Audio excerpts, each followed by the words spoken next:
Hi friends, இன்றைக்கி நம்ம வீட்டு சமையலில் என்ன சமையல்னு பார்க்கலாம். இன்றைக்கி டிஃபனுக்கு நைட்டு செஞ்ச இட்லியை உதுத்து உப்புமா பண்ணி வச்சுருக்கேன். நல்லா சூப்பராக இருக்கும். அப்புறம் சூடான இட்லி ஊற்றி வச்சுருக்கேன். இட்லிக்கு காய்கறி குருமா வச்சுருக்கேன். மதிய லஞ்சுக்கு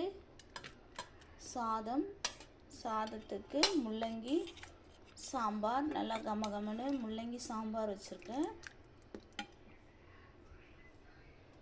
வெண்டைக்காய் வறுவல் பண்ணியிருக்கேன். தொட்டுக்க வெண்டைக்காய் வறுவல்.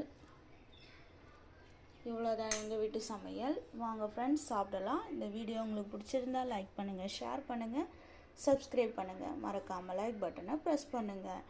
இன்றைக்கி நம்ம வீட்டு குறிப்புகளில் இன்றைக்கி ஒரு யூஸ்ஃபுல்லான ஒரு குறிப்பு சொல்ல போகிறேன்.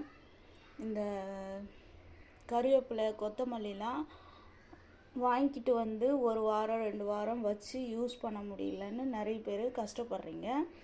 அதுக்கு கவரில் போட்டு வைக்கிறத விட நம்ம என்ன செய்யலாம், ஒரு கிளாத்தில் நல்லா நனைச்சி புழிஞ்சிட்டு அதில் அந்த காம்பெல்லாம் கட் பண்ணிவிட்டு, கொத்தமல்லியோடைய அடிபாகம் இருக்கு இல்லையா, அந்த காம்பெல்லாம் கட் பண்ணிவிட்டு ஃப்ரெஷ்ஷாக கொத்தமல்லியை அந்த ஈரத்துணியில் வச்சு, அது ரொம்ப ஈரம் இருக்கக்கூடாது, லைட்டான ஒரு ஈரப்பதத்தில் இருக்கணும். அதில் சுற்றி வைக்கணும்.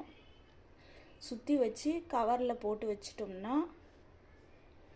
ஒரு வாரத்துக்கு மேலே அந்த கொத்தமல்லியும் கறிவேப்பிலையும் வாடாமல் ஃப்ரெஷ்ஷாக வாங்கின மாதிரியே இருக்கும். நம்மளுக்கு சமையலுக்கு ரொம்ப யூஸ்ஃபுல்லாக இருக்கும்.